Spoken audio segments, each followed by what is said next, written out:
Controle e fiscalização administrativa.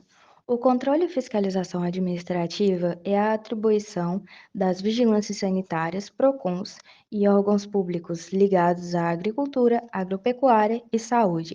Esses órgãos, nos seus limites e atribuições legais, devem inspecionar a procedência, qualidade, características e o estado dos alimentos e aplicar normas administrativas de proteção à saúde do consumidor.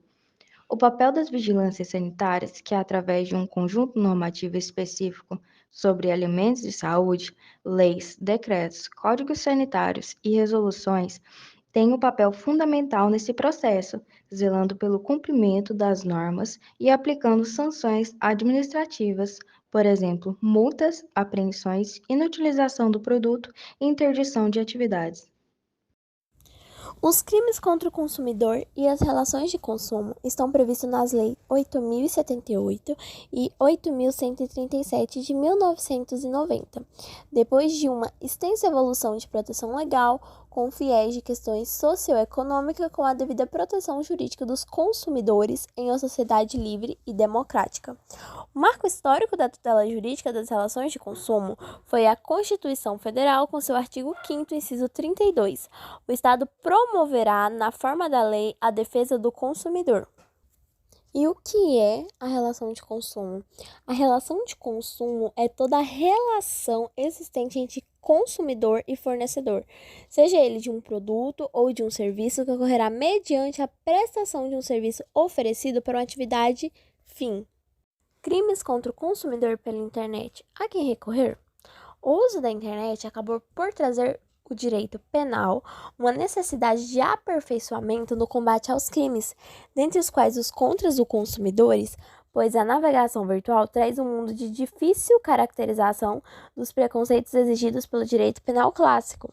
Especificamente no caso dos crimes contra o consumidor, a internet passou a ser um dos locais mais atrativos para o consumo e, por conseguinte, ao empresário, de modo a facilitar a relação entre as partes interessadas no negócio, seja ele de bens, produtos ou serviços ou até medicamentos. Não estamos aqui falando de fraudes ocorridas na internet ou qualquer atitude ilícita manejada por uma das partes do negócio, visto que essas condutas abrangeriam outros delitos, ou a soma deles aos crimes contra o consumidor. Mas destaca-se que a internet deixou muito mais a possibilidade de uma fraude intervir, auxiliar, corroborar ou perturbar a relação.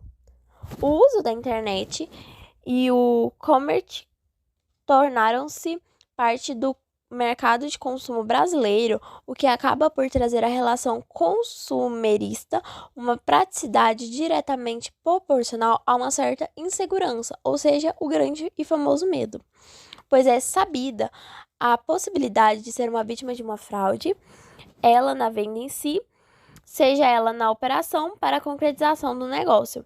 Assim, quando fala-se em internet, os crimes contra o consumidor extrapolam as relações da lei, que fica no número 1078 de 1990 e 8.137 de 1990, pois demonstram a existência de uma fraude possível, também de aplicação do Código Penal estelionatário do artigo 171, fraude no comércio, artigo 175, artigo 54A e 54B, trazidos pela Lei Carolina Dierckmann para combater invasões ocorridas na internet.